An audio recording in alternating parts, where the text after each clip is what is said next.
I am so excited to dive into yet another epic Rebel Radio conversation with my new friend, Emma. Emma and I have just met literally 10 minutes ago.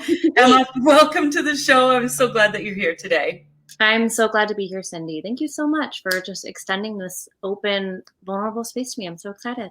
Absolutely. So tell us a little bit about who Emma is. Oh, Emma's many people in one, as we all are. It's the hardest question you could ever ask anyone. But some of the basics. Hello, I'm Emma. I'm a North Carolina native. I am very much a Leo, and as I just learned, a numerology number 10. In my business and work life, I am a life coach and a soon-to-be certified hypnotist, and I'm really passionate about helping people in their 20s who are kind of going through this like quarter life crisis phase to really drop the shoulds of life, whether it's coming from the self-help world of you have to have this morning routine, you need to meditate this often, or from society, the whole ladder of success, get married, have kids, 401k, whatever that means, all that jazz. I like to really work with people to break all that down so that they can write their own rules about what's going to make them fulfilled and joyful in this life. Write your own rules. Yeah, you belong on this show. Wonderful. I know. When I saw Rebel Radio, I was like, this sounds like my jam. Absolutely. And I love that too, because, in my 20s, I was busy doing cocaine. And if I had have known this information back then, my life would have been a lot different. Now I'm super grateful for my journey and where it's led me, but Exactly. to have that information at your age and to be able to support young adults, like that's just huge. So thank you for doing your work in the world. Absolutely. And thank you for yours and being able to have this kind of platform to spread it. It's so appreciated. Absolutely. So before we went live, we were sharing a little bit of your information about numerology. And I'm curious, what was one of your biggest I do that moments?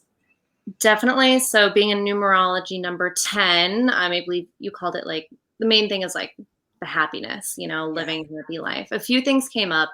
The first was that emotions and that emotional acceptance is one of the biggest themes of my own personal journey and what I work with people on. So, if you are sad, if you are having a depressed and anxious kind of day, not turning that into a thing of like, and now this means there's something wrong with me. So it's very interesting to me that like through my life, I've had all this like emotional kind of stifling and resistance. And I wonder if, I like astrology a lot and we always talk about like unevolved Leos and things like that. It's almost like that was kind of like a reaction of an unevolved 10. Like I can only feel good emotions because happiness is what I'm supposed to be feeling all the time. That's my should. Yeah.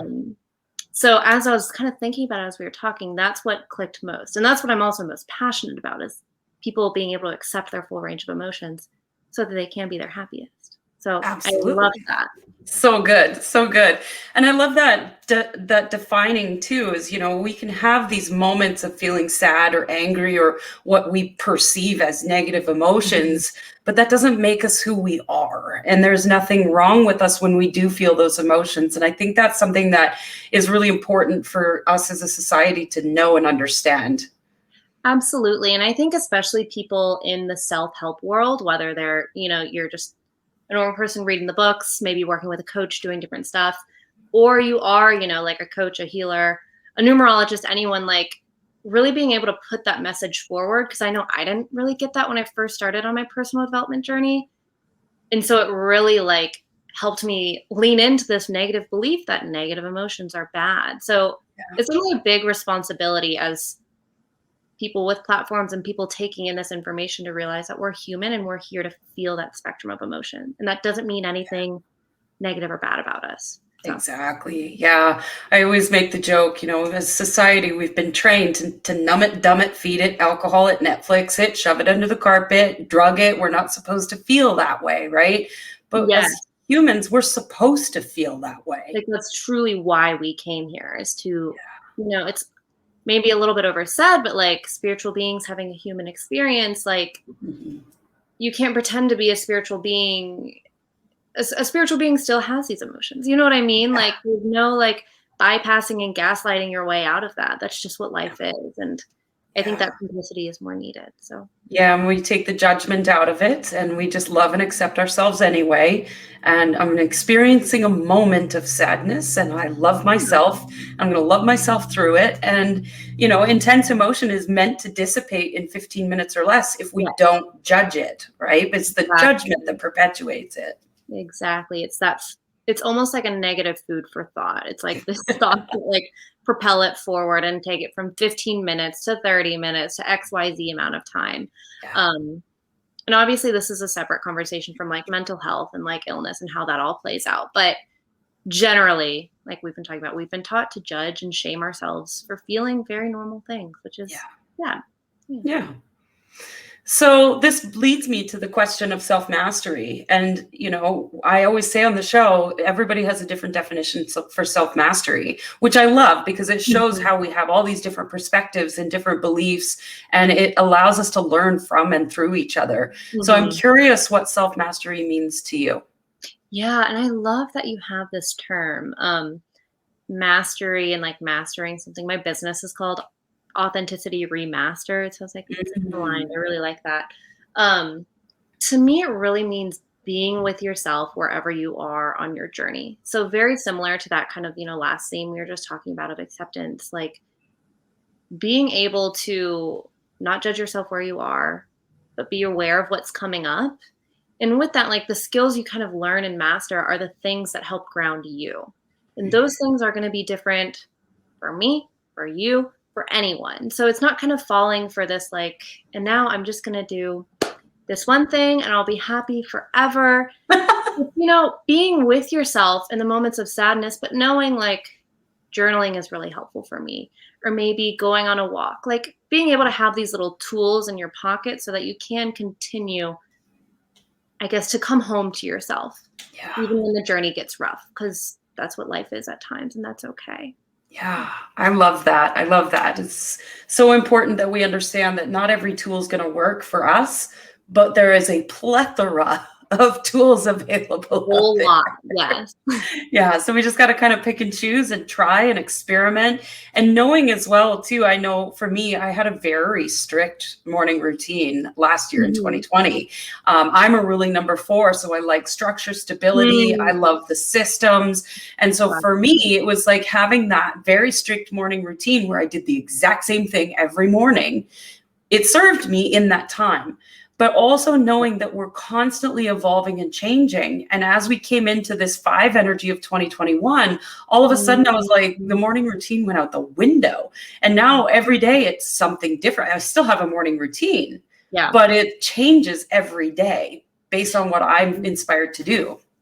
I love that, and I've actually noticed recently, I've been super strict on my morning routine for the past 2 or 3 years, I guess, of like wake up, meditate, yoga, breakfast, we're moving. But in the past month or so, I've gotten a lot more loose with it, and not out of Mhm. like a lack of discipline, but just out of like, is this intuitively what I want to do or feel like I need to do? Yeah.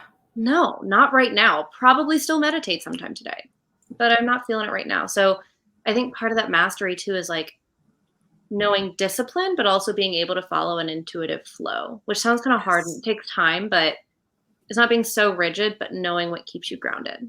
Yeah, and just not doing the things because you're committed to it and you like, I'm going to force myself to do Right. it. But trusting yourself that what you're doing in that moment is right for you. Right. Committing to you, not committing to the thing you do. Yes. Yeah. Ooh, that one's juicy. I like that. No, I'm getting a little bit poetic up in here. So another conversation that we love here at Rebel Radio and on all of my platforms is the conversation about wealth. Mhm. Now, wealth can be somewhat triggering for some people. I know that I have triggered a lot of people with that word and make a shit ton of money. But I'm curious what wealth means to you because it means something different to everybody. Yeah, I was reflecting on this for the show because this is a big theme here, and I love that. And I think the fact that wealth is triggers are always a place of insight, a place to Mhm. learn a little bit more about ourselves. Why is this triggering? Why is it making me feel this way? And wealth has been a huge thing like that for me in my entrepreneurial journey.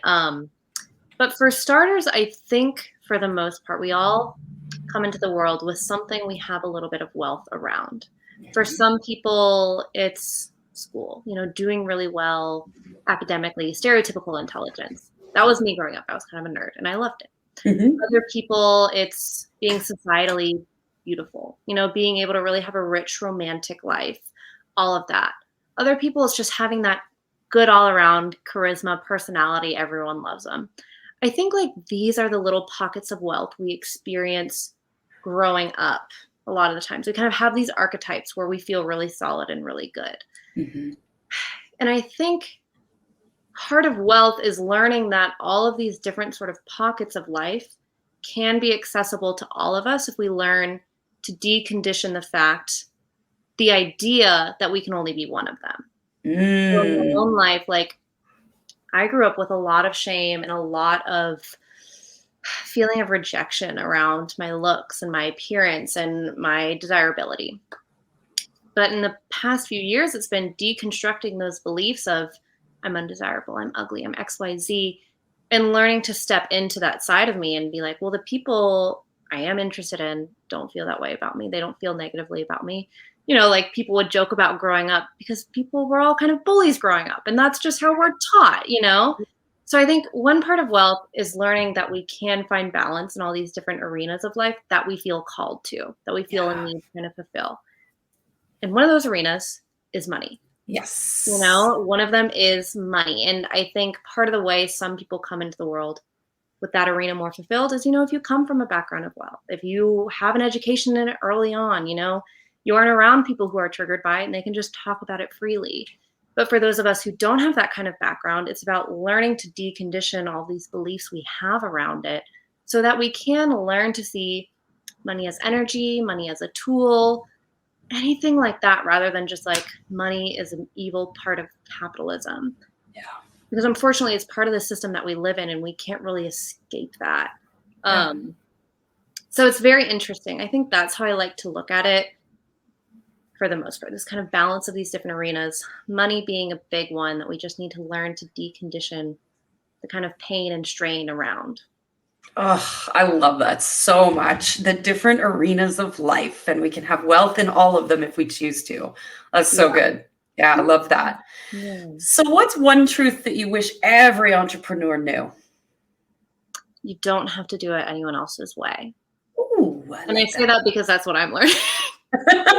Very much learning, like I think you can, and when I say I think you can, it's mean I have done all these things. You fall down the rabbit hole of marketing, of I'm supposed to do it this way, of coaching programs, of I need to offer these kind of freebies, and of other people's strategies, what worked for them, either in finding clients, finding their own happiness, manifesting. Like it's so easy to fall down these convoluted rabbit holes of what worked very specifically for other people.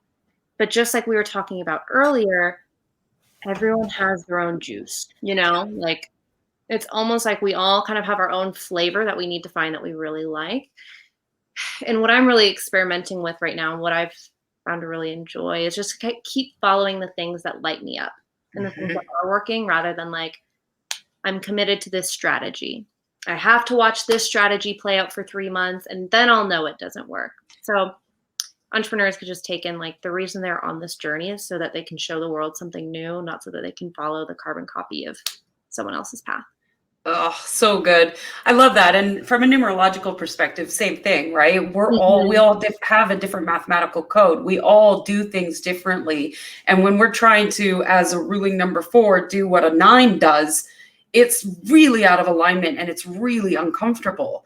What works for the 7 may not work for the 2, right? And so we have to be really aware of who we are and how we're showing up, because as entrepreneurs, our business is an extension of us. And if we're trying to force this round peg into a square hole, it's really uncomfortable. So uncomfortable, and it just leads to so much frustration and burnout. And I know like those are the moments when I was like, I'm fucking over this. I'm giving up on this journey. I can't do it. But it's these like energizing things. Like for me, showing up in communication in these conversations with people. I'm on TikTok. I love being on TikTok, I don't love writing my Instagram posts in the plain copy form where you never write in paragraphs and you only write in single lines. Like those those kind of things don't work for me. So it's, again, grounding back into those things that which bring you joy and which ground you. Yes, absolutely. I love that. So, I mean, you've shared a lot about who you are and what you've discovered about yourself, but what's something that's really stood out to you about what you've learned about yourself in this journey?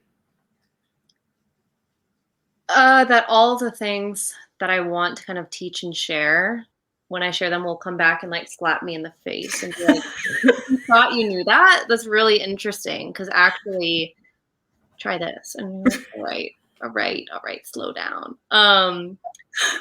But I think that, how this process of like kind of being this inner perfectionist and, wanting to feel like kind of back to that theme of self mastery. I think, like, again, this sort of unevolved side of self mastery is thinking that you've mastered everything, Right.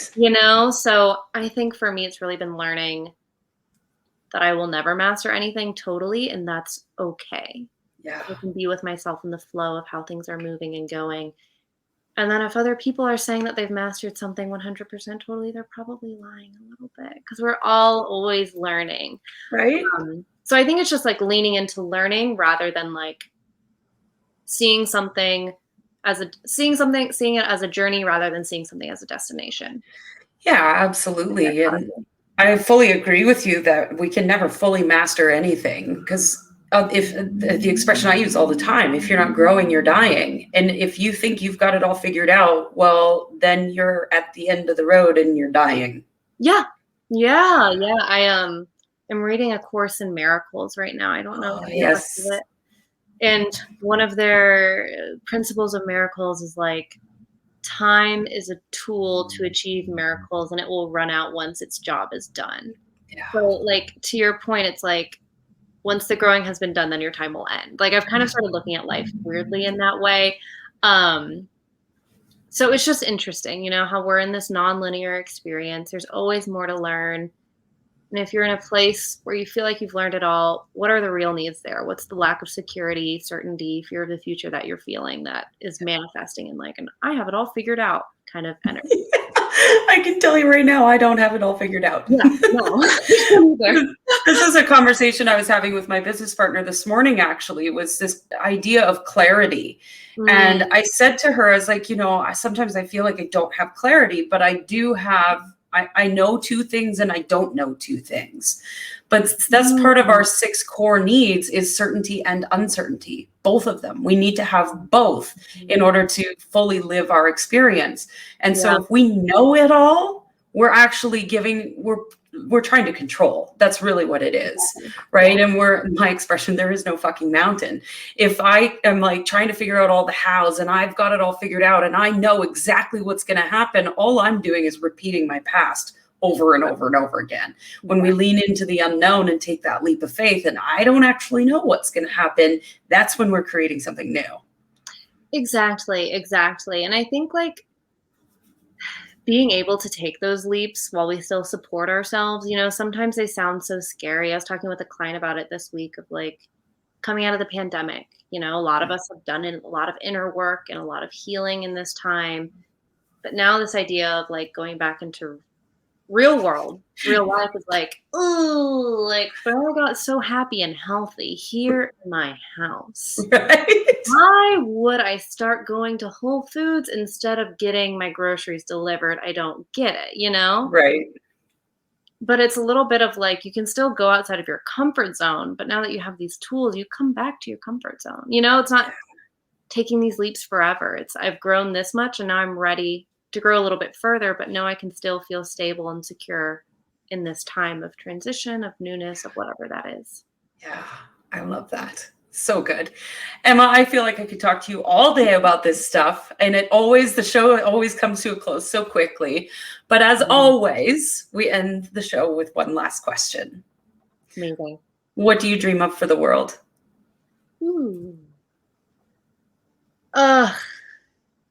I'm gonna cheat and choose more than one thing. Okay. My first thing is that everyone could learn to meditate in their own way, because I do feel like it's one of the inner practices that can be accessible to everyone if people find the thing that works for them. That's one of my favorite practices.